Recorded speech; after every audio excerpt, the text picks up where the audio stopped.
New York की सियासी तारीख ने एक बार फिर खुद को नए मानी दिए हैं। वो शहर जो दुनिया का धड़कन समझा जाता है, जहां रोशनियों के नीचे ख्वाब बनते और बिखरते हैं, वहां अब एक ऐसा नाम गूंज रहा है जिसने सब कुछ बदल दिया। ज़ोहरान ममदानी। ये वही ज़ोहरान है जो कभी मिस्टर इलायची के नाम से रैप गाने गाते थे, मगर आज वो न्यूयॉर्क के पहले मुसलमान मेयर बनके एक सदी में सबसे कम उम्र मेयर होने का एजाज हासिल कर चुके हैं। ये जीत सिर्फ एक शख्स की नहीं है, एक नजरिए की फतह है जो उस शहर के दिल में बसने वाले उन सब लोगों की तर्जुमानी कर रहा है जो बरसों से अपने रंग, अपनी आवाज, अपनी शनाख्त मनवाने की जिद्दोजहद में है। ये इंतखाब महज एक सियासी अमल नहीं था, बल्कि एक तब्दीली की अलामत बना। न्यूयॉर्क जैसे शहर में जहां इक्तदार की रिवायती दीवारें सदियों से कायम थी, वहां एक 34 साला नौजवान ने इन सबको हिला दिया। ज़ोहरान ने साल का आगाज एक ऐसे उम्मीदवार के तौर पर किया जिसे बहुत कम लोग संजीदगी से लेते थे, मगर देखते ही देखते वो हर बहस के मरकज में पहुंचा।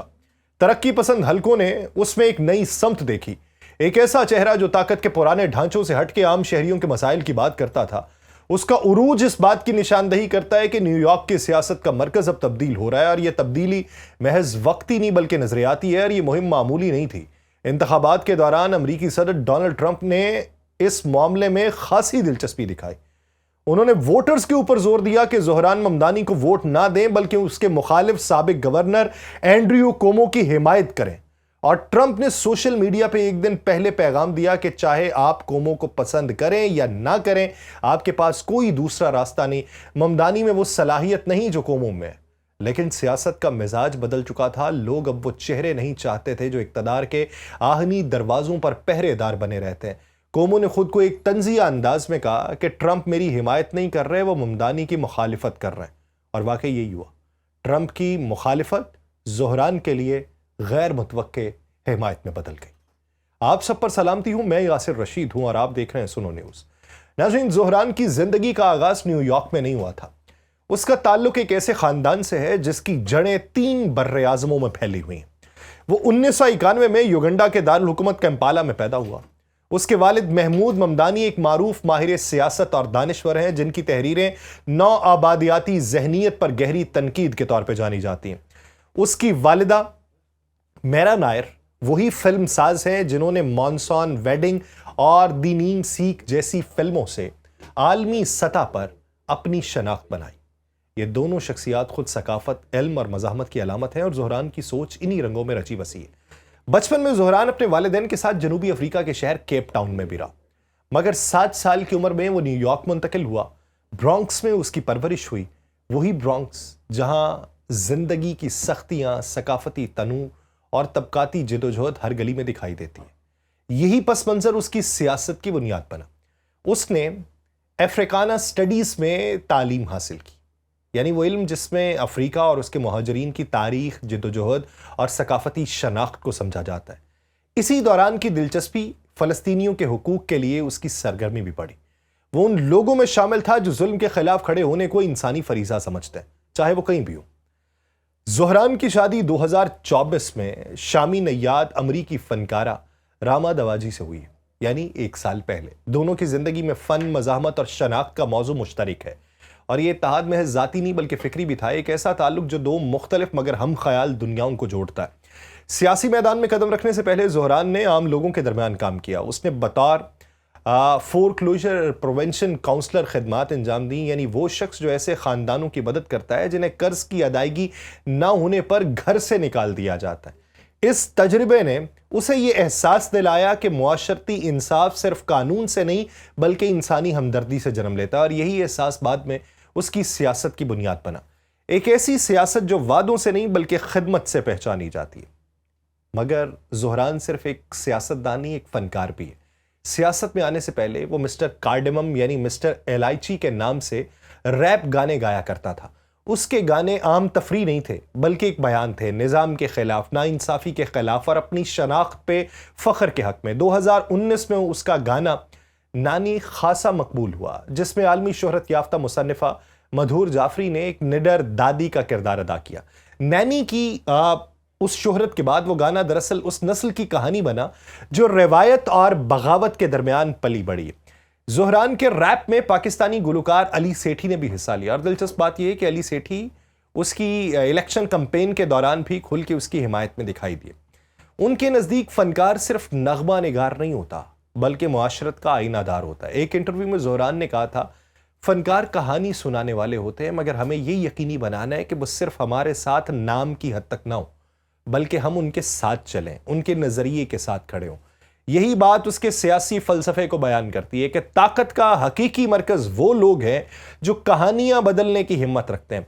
उसकी इंतखाबी मुहिम भी बड़ी मुनफरिद थी। वो रवायती सियासतदानों की तरह बंद कमरों में नहीं बैठता था, बल्कि गलियों में निकलता था, लोगों से बात करता था, उनके दुख सुनता था, और उसकी तकारीर में वही रैप की रवानी थी, वही बयानिया जो सीधा दिल में उतरता है। उसका पैगाम सादा मगर गहरा होता था कि शहर सबका है, लेकिन इक्तदार चंद का नहीं होना चाहिए, और यही अंदाज लोगों को भाया। न्यूयॉर्क के वोटर्स ने महसूस किया कि वो एक ऐसा रहनुमा चाहते हैं जो उनकी जबान बोलता हो, उनके दुख जानता हो और उनके मुस्तकबिल के लिए ख्वाब देखता हो। जब नतीजे आए तो ज़ोहरान ममदादी ना सिर्फ जीता बल्कि तारीख तब्दील की। वो सिर्फ न्यूयॉर्क का पहला मुसलमान मेयर नहीं बना, बल्कि वो उस नस्ल का नुमाइंदा बना जो मजहब, नस्ल और पस मंजर की दीवारें तोड़ के आगे बढ़ रही है। ज़ोहरान की जीत इस सवाल का जवाब है जो अमेरिका में तवील अरसे से गर्दिश में है कि क्या इस मुल्क में कोई ऐसा भी आ सकता है जो सिर्फ ताकत के लिए नहीं बल्कि इंसाफ के लिए इक्तदार में आए। और ज़ोहरान ने अभी तक तो यह साबित किया कि हाँ, ये मुमकिन है। उसकी जीत इस हकीकत का ऐलान है कि अगर नजरिया मजबूत हो और नीयत साफ हो तो कोई दीवार ज्यादा ऊंची नहीं होती। न्यूयॉर्क के सियासी उफक पर यह कहानी शायद अभी शुरू हुई।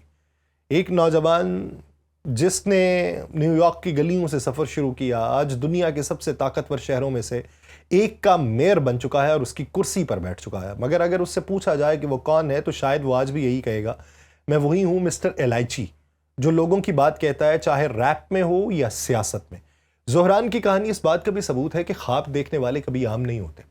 वो रास्ते बदलते हैं, मंजरनामे बदलते हैं और वक्त के धारे पे अपने निशान छोड़ जाते हैं। उसके उरूज ने ना सिर्फ न्यूयॉर्क को बदला बल्कि इस दुनिया के उन सब नौजवानों को उम्मीद दी है जो अपने शहर, अपनी जबान और अपनी शनाख्त के लिए जद्दोजहद कर रहे हैं। सियासत में इंसानियत, फन और इंसाफ की जगह हमेशा मौजूद है, बस कोई हो जो उसे फिर से जिंदा कर दे। ज़ोहरान की सियासत एक मुख्तलिफ सांस रखती है। वो उस नस्ल से ताल्लुक रखता है जो नजरिए के बजाय हकीकत पे बात कर रही है, और वो ये हकीकत जानता है कि न्यूयॉर्क जैसे शहर में ख्वाब जितने महंगे हैं, जिंदगी उससे कहीं ज्यादा महंगी हो चुकी है। 2020 में जब उसने न्यूयॉर्क के रियासती असेंबली के इंतखाबात में हिस्सा लिया तो कोई सोच भी नहीं सकता था कि ये नौजवान 10 साल से जीतने वाले एक मजबूत उम्मीदवार को शिकस्त दे देगा। लेकिन ज़ोहरान ने वो करके दिखाया। और रियासती असेंबली में मुंतखब होने वाला पहला जनूबी एशियाई मर्द था, पहला युगंडा निजात था और महज तीसरा मुसलमान रुकन था। यह कामयाबी उसके लिए सिर्फ एक सीट नहीं थी, बल्कि इस शहर के हजारों उन लोगों के लिए थी जिनकी आवाजें हमेशा पस मंजर में रहती हैं। ज़ोहरान की सियासत के मरकज में इंसान है। वो ऐसे मौज़ूआत उठाता है जिन पर बड़ी जमातें बात करने से हिचकिचाती हैं। न्यूयॉर्क के बढ़ते हुए किराए, पब्लिक ट्रांसपोर्ट के मसाइल और महंगे खाने, ये वो चीजें हैं जिन्होंने आम शहरी की कमर तोड़ दी है। ज़ोहरान ने इन मसाइल को इंतखाबी नारों में नहीं बल्कि एक अमली नजरिए के अंदर ढाला। उसकी मेयरशिप की मुहिम एक सोशलिस्ट विजन पेश करती है जिसमें वो शहर के मसाइल को या शहर के वसाइल को ज्यादा मुनसिफाना अंदाज में बांटने का ख्वाह है। उसके नजदीक हुकूमत वो है जो शहरियों को सहूलत नहीं वकार भी दे। लेकिन नाक़दीन का कहना है कि उसके मंसूबे माली तौर पर मुमकिन नहीं। न्यूयॉर्क टाइम्स के इदारती बोर्ड ने खुलेआम उसकी तजावीज़ पर तनकीद की, मगर ज़ोहरान के लिए ये तनकीद कोई नई बात भी नहीं। वो जानता है कि इनकलाब से पहले मज़हक़ा खेज़ बातें होती हैं, फिर ख़तरनाक और आखिरकार नागुज़ीर चीज़ें आ जाती हैं। ज़ोहरान ने अपनी इंतखाबी मुहिम में मज़हब को छुपाया नहीं, उसे एक शनाख्त का हिस्सा बनाया। वो बाकायदगी से मसाजिद जाता रहा है, मुस्लिम कम्युनिटी से भी जुड़ता रहा है, शहर के मालियाती बहरान पर उर्दू ज़ुबान में वीडियोज़ भी जारी करता रहा ताकि वो पाकिस्तानी, भारतीय और बांग्लादेशी ख़ानदानों तक बात पहुंचा सके जो खुद को न्यूयॉर्क के शोर में गुम पाते हैं। मौसम बहार की एक रैली में उसने कहा था कि हम जानते हैं कि एक मुसलमान की हैसियत से आवाम के सामने आना उस तहफ़्फ़ुज़ की कुर्बानी देना है जो हमें खामोश रहने से मिल सकता है। ये जुमला सिर्फ उनके लिए नहीं बल्कि उस सब अक़लियतों के लिए था जिन्होंने कभी अपने नाम, अपने मज़हब या अपनी रंगत के बायस दुनिया में कम जगह अपनाई। ज़ोहरान की सियासत में एक और ख़ास पहलू उसका मज़ाहिया मगर बामकसद अंदाज है। उसकी इंतखाबी मुहिम की आप वीडियोस निकालें, उसमें बॉलीवुड के रंग आपको दिखाई देंगे, अवामी लताफत दिखाई देगी, समाजी इंसाफ के गहरे पैगामात दिखाई देंगे। एक मशहूर वीडियो में वो आम की लस्सी के 5 गिलास उठाए हुए दिखाई देता है ताकि रैंक चॉइस वोटिंग का पेचीदा निज़ाम समझा सके। ये मंजर इतना सादा और दिलचस्प था कि आम लोग भी फौरन मुतवज्जा हुए। उसकी वालिदा जो खुद एक आलमी शोहरत याफ्ता फिल्मसाज है, उसके बारे में लोगों ने मजाक में पूछा कि क्या ये वीडियोस उन्होंने भी बनाई। तो ज़ोहरान ने जवाब जो था वो संजीदगी से दिया कि ये कहानियां मेरी अपनी हैं, उन लोगों की जिनके पास वक्त या ताकत नहीं कि वो अपनी कहानी सुना सके। एक डायलॉग सेशन था, उसकी हाजिर दिमागी जो थी उसने पूरे न्यूयॉर्क को मुतासिर किया। जब साबिक गवर्नर एंड्रयू कोमो बार बार उसका नाम गलत तलफ़ुज़ के साथ ले रहा था तो ज़ोहरान ने मुस्कुराते हुए कहा कि मेरा नाम ममदानी है, ममदानी। फिर एक लम्हे को वो रुका और कोमो की तरफ देख के बोला, जो उसका मुखालिफ था। उसने कहा, मैंने कभी शर्मिंदगी के बायस इस्तीफ़ा नहीं दिया, मैंने कभी गरीबों के हेल्थ प्रोग्राम में कटौती नहीं की, मैंने कभी किसी औरत को उसकी जचगी के मेडिकल रिकॉर्ड की बुनियाद पे निशाना नहीं बनाया, क्योंकि मिस्टर कोमो मैं आप नहीं हूं। ये बात सुन के पूरा हॉल तालियों से गूंज उठा था और ये लम्हा उस मुहिम का फैसला कुन मोड़ था। वो वीडियो सोशल मीडिया पे लाखों बार देखी गई। ज़ोहरान का नाम एक नई ताकत के तौर पे उभरा और उसकी मुहिम में नौजवानों की शमूलियत हैरान कुन थी। अगर आप ब्रोंक्स देखें, जैसे ब्रोनेक्स भी कहते हैं बहुत सारे लोग, हम अपने अपनी तलफ़ुज़ की डायरी लेके बैठ जाते हैं। वहाँ से लेके जैक्सन हाइट्स तक, जहाँ जनूबी एशियाई, लैटिन, अफ्रीकन और अरब कम्युनिटीज़ आबाद हैं, वहाँ ज़ोहरान की बात ने एक तहरीक का रूप धारा।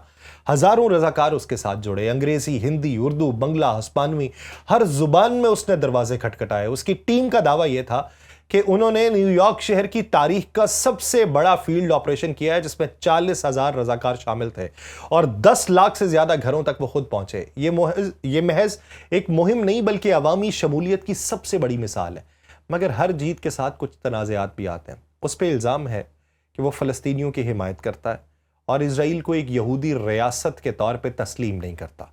कुछ तंजीमों ने इस पर एतराज़ किया, मगर ज़ोहरान ने इस मौक़िफ़ को वाज़ेह किया कि वो किसी मज़हब या कौम के ख़िलाफ़ नहीं बल्कि नाइंसाफ़ी के ख़िलाफ़ है। उसने कहा कि मैं हर उस कौम, मज़हब और नस्ल के साथ खड़ा हूँ जो इंसाफ चाहती है। यहूद मुखालिफ होना और इसराइल की पॉलिसीज़ पर तनकीद दो अलग बातें। उसके इस बयान ने उसकी सियासत को मजीद अखलाकी ताकत दी। ज़ोहरान ने सोशल मीडिया को अपने पैगाम का सबसे मजबूत जरिया बनाया। उसकी वीडियोस, रैप, मज़ाहिया खाके, पॉडकास्ट, सब ने मिलकर एक ऐसा नैरेटिव बनाया जो नौजवान वोटर्स के दिल में उतरा। वो उन लोगों तक पहुंचा जो रिवायती पार्टी से मायूस थे और यही वजह थी कि उसका नारा, हम शहर बदलेंगे मगर इंसानों को नहीं भूलेंगे, एक नया सियासी फलसफा बना। उसकी मुहिम के दौरान ट्रंप ने एक बार फिर उस पर हमला किया। उसने कहा कि अगर न्यूयॉर्क के शहरी एक कम्युनिस्ट को मुंतखब करेंगे तो वफाकी फंड्स रोक दिए जाएंगे। लेकिन ज़ोहरान ने जवाब क्या दिया? उसने हंसते हुए कहा कि मैं कम्युनिस्ट नहीं, स्कैंडिनेवियन तर्ज सियासत का हामी हूं। फर्क सिर्फ यह है कि मेरा रंग जरा सांवला है। उसका यह जुमला ना सिर्फ ट्रंप के बयानिए की नफी था बल्कि खुद एतमाद तंज भी था, जिसने उसके हामियों को और जोश से भर दिया। ज़ोहरान खुद को जमहूरी सोशलिस्ट कहता है, यानी वो सरमायादारी के मुकाबले में अवामी फलाह का हामी है, मगर जमहूरियत के हदूद में। उसके नज़रियात बर्नी सैंडर्स और एलेक्जेंड्रिया ऑकासिव कॉर्टिस से खासे मिलते जुलते हैं और वो दोनों उसके सियासी हम ख्याल भी हैं। कई जलसों में ज़ोहरान उनके साथ स्टेज पे भी दिखाई दिया। वो समझता है कि हुकूमत अगर कॉरपोरेशंस के मफाद में काम करेगी तो आवाम सिर्फ जिंदा रहेंगे, जिएंगे नहीं। उसका मकसद यही है कि ज़िंदगी आसान, तालीम सस्ती और रिहाइश काबिल इस्तात बने। मगर असल सवाल वही है जो आज भी न्यूयॉर्क के हर अखबार, हर चैनल पे गूंज रहा है कि क्या ज़ोहरान अपने वादे पूरे कर पाएगा? क्या वो एक ऐसे शहर का मालियाती निज़ाम बदल सकेगा जो दहाइयों से उमरा के हक में झुका हुआ है? और क्या वो ट्रंप जैसे ताकतवर मुखालिफिन का दबाव बर्दाश्त कर पाएगा? ये वो सवाल है जिनके जवाबात वक्त देगा। लेकिन एक बात तय है कि न्यूयॉर्क में अब सियासत पहले जैसी नहीं रही। ज़ोहरान एक शख्स नहीं, एक अलामत बना। वो इस बात की अलामत बना कि सियासत किताबों में नहीं, सड़कों पर लिखी जाती है कि इक़्तिदार उनके पास जाना चाहिए जो आम लोगों के दुख समझते हैं, ना कि उनके पास जो इक़्तिदार के महलों में रहकर ख्वाब बेचते हैं। और ज़ोहरान ने एक बार कहा था कि मैं सियासत को ऐसा पेशा नहीं समझता जो ताकत देता है, मैं इसे खिदमत समझता हूँ जो इंसानों को जोड़ता है। और शायद यही जुमला उसके पूरे सियासी फलसफे का निचोड़ है। और अगर न्यूयॉर्क के इस नए मेयर ने वाकई अपने वादे पूरे किए तो आने वाले बरसों में जब कोई कहेगा कि अमेरिका में निज़ाम नहीं बदलता तो कोई और कहेगा कि बदलता है। जब न्यूयॉर्क का एक सांवला नौजवान, एक रैपर, एक मुहाजिर, एक मुसलमान ममदानी बन के आता है, तो देखिए नतीजा क्या निकलता है। मुझे दीजिए इजाज़त। अल्लाह निगहबान।